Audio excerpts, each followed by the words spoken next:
I'd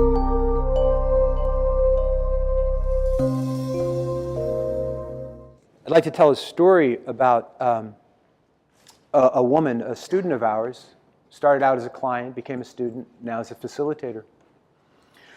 And before I do that, Bert used to talk about you do a constellation and you leave it up to the soul. You don't repeat the constellation. Well, one of the things that Jamie and I have learned over the years of doing this work is that it's okay to repeat a constellation. Sometimes it takes a long time. Tell this story.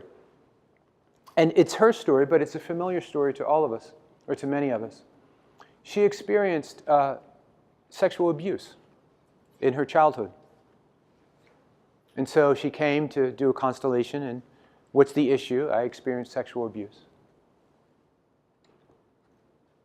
So in that first constellation, she could barely stand 20 feet from the person who abused her in the constellation. All she could do was do the first step of physically entering into the field. But she had courage. She was brave enough to look at the initiation that she experienced in this lifetime, set it up physically, and entered the field. But then, over time, she returned and eventually came through our program, but at different times would do this constellation over and over again. And over time, she would be able to move closer into the mental level and begin to remember the things that happened. But just stand there and hold in the field and allow the mental level to heal. And then eventually move closer, physically moving across the field through the emotional levels and allowing the emotions to move through her. And eventually, over time, she was able to stand in the Vesica Pisces, the overlapping of the two energy fields, moving through the mental level, through the emotional level, and standing there. And eventually shifting into the spiritual understanding of why this happened, why she agreed to this.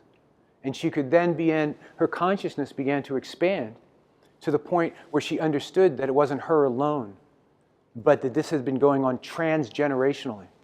And it's also part not just of her family soul, of the collective of her family soul, but it happened transgenerationally over the generations, and it also was part of her culture. And it became this larger healing between the masculine and feminine. And again, tomorrow when Jamie and I speak on healing the collective masculine and feminine, she was able to understand it and hold it from this larger field of consciousness and see the interconnectedness, the transgenerational interconnectedness of her place in healing the separation between the masculine and feminine, and between the feminine and the feminine, because we all know there's a kind of a collusion that often happens, and between her and the masculine in general. And over time, over several constellations, she was able to reach this place of being able to integrate it inside of herself. So now as a facilitator, when she facilitates, we talk, and sometimes she'll joke and say, when people would come to my seminars and a woman or a man would speak about abuse, I couldn't handle this. Now she laughs and she realizes, I can handle this. And she can help every man, every woman heal this collective wound of sexual abuse because she did her work over and over and over again in constellations. I actually consider her a bit of a master in this because of her own authority. Her authority of claiming what she experienced in her family lineage, part of the collective of the masculine and feminine.